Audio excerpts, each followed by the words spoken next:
Assalamualaikum warahmatullahi wabarakatuh. Perkenalkan, nama saya Muhammad Aditya Nugraha.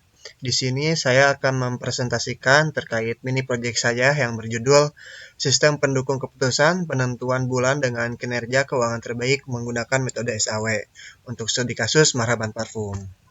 Nah, untuk latar belakangnya, Marhaban Parfum merupakan sebuah perusahaan parfum yang operasionalnya itu bergantung pada kelancaran arus kas untuk menjaga stabilitas usaha dan ketersediaan produk. Saat ini evaluasi keuangan masih berfokus pada pendapatan, sehingga belum mencerminkan kinerja keuangan secara menyeluruh dan menimbulkan permasalahan seperti hutang usaha yang tinggi, piutang yang macet, dan terhambatnya pasokan dari supplier akibat hutang yang tinggi tersebut. Nah, maka dari itu diperlukan sebuah sistem pendukung keputusan untuk menilai kinerja keuangan bulanan secara objektif sehingga bisa membantu manajemen dalam mengambil keputusan berdasarkan data.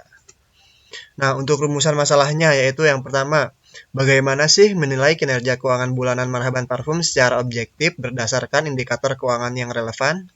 Yang kedua, bagaimana menerapkan metode SAW ini untuk menentukan bulan dengan kinerja keuangan terbaik di Marhaban Parfum? Lalu yang terakhir, apakah sistem pendukung keputusan yang dirancang mampu menghasilkan penilaian dan rankingan kinerja keuangan bulanan yang dapat digunakan sebagai dasar pengambilan keputusan keuangan di Marhaban Parfum? Nah, untuk batasan masalahnya yaitu yang pertama, sistem ini digunakan sebagai alat bantu pendukung keputusan untuk menilai dan memberikan peringkat kinerja keuangan bulanan menggunakan metode SAW tanpa mencakup pencatatan transaksi akuntansi. Yang kedua, penilaian kinerja keuangan bulanan itu dibatasi pada 5 kriteria yaitu pendapatan, laba bersih, profit margin, rasio gaji, dan sisa arus kas. Yang ketiga, sistem hanya memanfaatkan data keuangan yang telah disediakan dan berfokus pada hasil penilaian serta perankingan, tanpa mencakup prediksi keuangan di masa mendatang.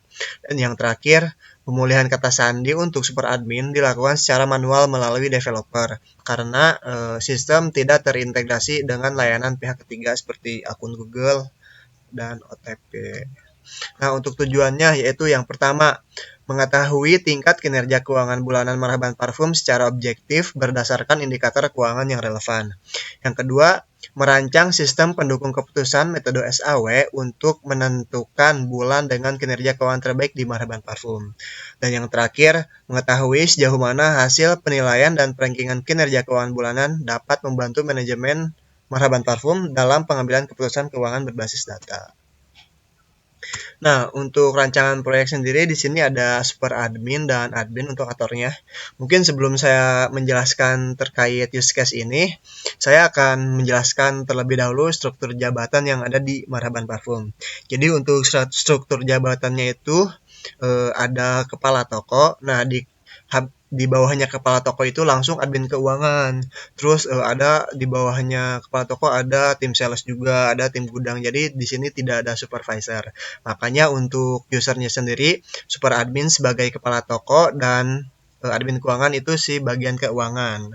Nah, untuk yang pertama bagian admin keuangan ini dia bisa login, bisa mengelola data alternatif, mengelola data kriteria, subkriteria, dan melakukan perhitungan SAW. Juga bisa mencetak laporan serta menggunakan chatbot. Nah, untuk super admin di sini dia bisa mengelola data admin, mengelola tampilan toko. Mohon maaf ini lebih ke tampilan login ya. Jadi dia bisa ganti nama toko dan ganti profil serta bisa backup database. Nah, lalu ada lambang panah di sini ke atas itu menunjukkan bahwa super admin itu bisa melakukan hal yang dilakukan oleh admin keuangan. Seperti itu. Nah, untuk rancangan modul sendiri di sini saya ada 12 modul yaitu ada autentikasi untuk mengelola proses login, logout, verifikasi 2 langkah, dan hak akses pengguna. Ada dashboard, data alternatif, data kriteria, subkriteria, data penilaian, proses AW, chatbot, download laporan, tampilan toko, manajemen admin, serta backup database. Nah, untuk manajemen admin, tampilan toko, dan backup database itu khusus untuk super admin. Di sini ada perancangan database juga, ada sekitar 1, 2, 3, 4, 7 tabel. Dan di sini untuk sistem rujukan saya membuat sistem ini terinspirasi dari SPK atau warungcoding.com yang dimana nanti akan disesuaikan dengan kebutuhan proyek saya. Nah, untuk desain dan implementasi di sini untuk contoh desain halaman login ada desain dan implementasinya, ada untuk dashboard serta untuk perhitungannya. Lalu untuk pengujian black box di sini saya menguji 11 fitur yang dimana ada fitur login, dashboard, data alternatif, data kriteria, data subkriteria, seleksi metode SAW saat menilai alternatif, juga hasil perhitungannya, chatbot, pengaturan toko, manajemen admin, dan backup database. Nah, juga di sini saya sudah melakukan pengujian kelayakan menggunakan metode WebQual 4.0 yang dimana ini untuk contoh persentasenya ketika 80-100% itu sangat baik, 60-79,9 itu baik, 40-59,9 itu cukup baik, cukup, untuk 20 dan 30-39,9% itu tidak baik, dan untuk 0-19,9 itu sangat tidak baik. Nah, untuk hasil dari pengujian sistem yang saya buat itu, untuk hasil pengujiannya itu ditunjukkan untuk mengambil keputusan oleh 2 orang pengguna untuk menunjukkan bahwa berdasarkan 16 responden pengisi kuesioner, sistem memiliki kualitas yang baik. Tingkat user satisfaction berada pada kategori sangat baik, sedangkan aspek usability, quality, dan service interaction quality berada pada kategori baik. Nah, jadi untuk kesimpulannya yaitu berdasarkan hasil implementasi, seluruh modul yang dikembangkan dalam sistem telah berhasil dijalankan, mencakup autentikasi, dashboard, pengelolaan data, proses perhitungan SAW, pelaporan, serta manajemen admin dan backup database. Hasil dari 11 pengujian fungsional menggunakan metode black box menunjukkan bahwa seluruh fitur sistem dinyatakan valid dan berjalan sesuai dengan fungsi yang diharapkan, mulai dari proses input data hingga penampilan hasil perankingan. Selanjutnya untuk pengujian kelayakan sistem menggunakan WebQual 4.0 menunjukkan indikator usability 68%, quality 74%, dan service interaction quality 76%. Berada pada kategori baik, sedangkan untuk user satisfaction memperoleh nilai 82% dengan kategori sangat baik. Hasil ini menunjukkan bahwa sistem memiliki tingkat kelayakan yang baik dari sisi kemudahan pengguna, kualitas informasi, interaksi layanan, serta kepuasan pengguna. Nah, untuk selanjutnya saya akan mendemokan terkait sistem yang saya buat. Nah, ini untuk proses login. Saya akan menembokkan dari sisi admin terlebih dahulu. Nah, jadi ketika admin sudah login, di sini akan menampilkan halaman dashboard yang dimana di halaman dashboard sendiri ini ada kayak perankingan dari hasil perhitungan SAW, ada total data alternatif, total kriteria, grafik untuk tiap data alternatif, serta bisa ada navigasi cepat. Contohnya ketika ingin langsung ke halaman data alternatif, lalu ingin ke halaman data kriteria gitu. Nah, untuk data alternatif sendiri di sini ada bulan ya. Karena kita akan menghitung bulan mana nih yang paling bagus gitu kan. Ada Mei, Juni, Juli, Agustus, September, dan Oktober. Nah, di sini ada data kriteria yang dimana data kriteria ini saya ada 5 kriteria sesuai tadi yang batasan masalah. Untuk laba bersih itu yang paling diutamakan ya, karena bobotnya paling tinggi. Yang kedua ada pendapatan, lalu rasio profit margin, rasio gaji, dan arus kas sisa. Nah, di sini juga ada data subkriteria untuk pendapatan. Contohnya untuk jika pendapatan ini kurang dari 600 juta maka dikasih nilai 1 karena ini berupa benefit ya.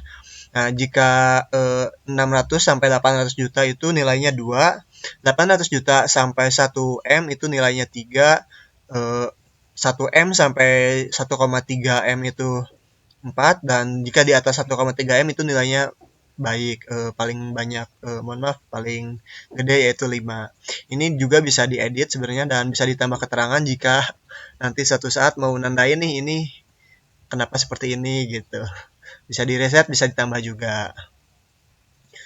Nah, lalu di sini ada nilai alternatif untuk melakukan penilaian terhadap tiap-tiap bulan. Contohnya ketika bulan Mei nih, wah Mei pendapatannya ada di 1 M-an, ternyata berarti dikasih nilai 4. Lalu misalnya Juni 1,2, oh berarti dikasih nilainya sama 4. Dan seterusnya ada Oktober dikasih nilai 1 karena pendapatannya itu kurang dari 500 juta.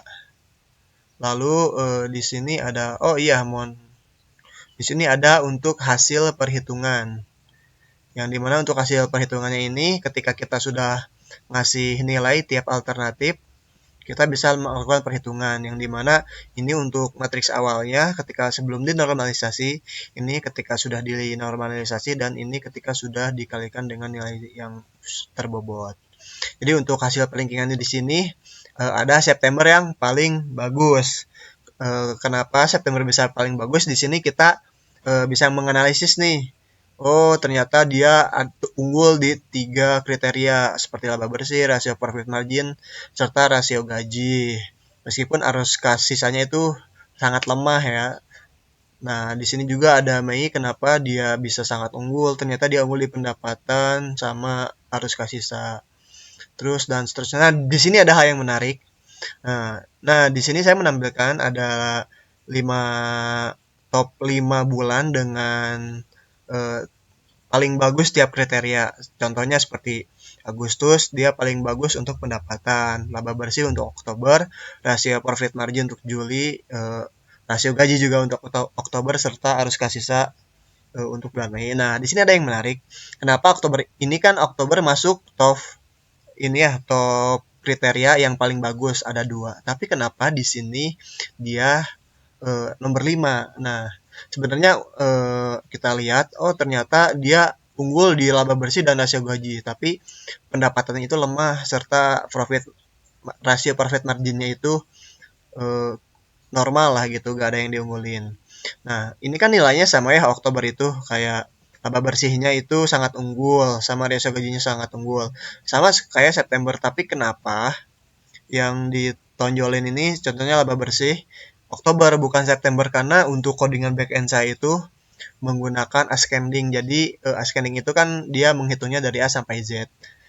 Makanya karena O lebih dahulu sebelum S, jadi yang didahulukan itu Oktober. Nah, di sini juga ada fitur chatbot.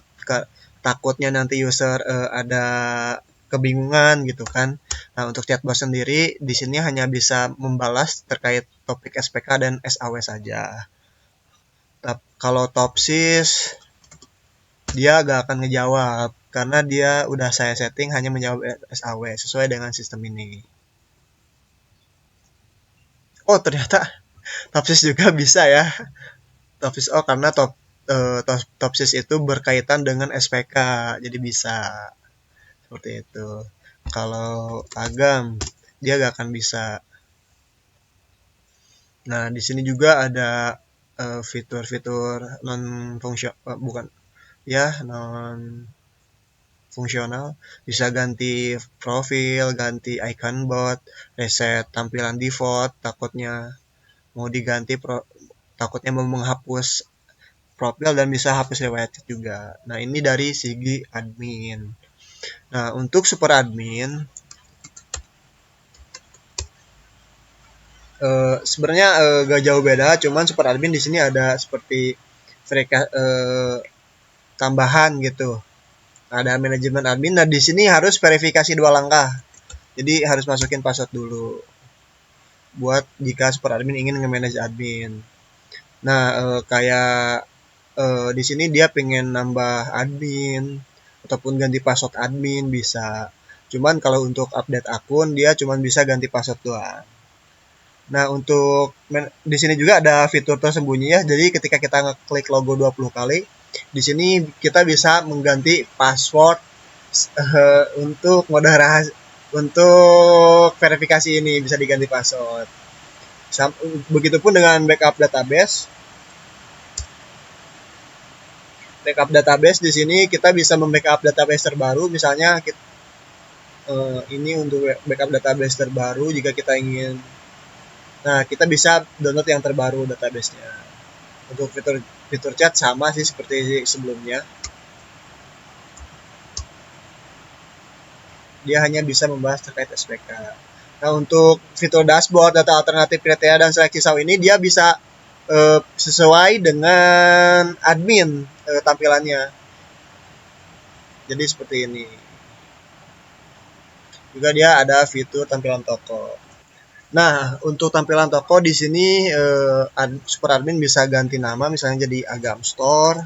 Ada live preview juga, Agam Store. Lalu bisa ganti background, ganti toko. Misalnya kita pakai background ini, apa ini? Saya kurang tahu juga. Nah, itu langsung tampil di sini seperti itu. Jadi udah ada gambaran. Begitupun dengan logo toko ya, teman-teman. Nah, mungkin cukup sekian dari saya karena ini udah lebih dari 15 menit. Mohon maaf bila ada kesalahan kata. Wassalamualaikum warahmatullahi wabarakatuh.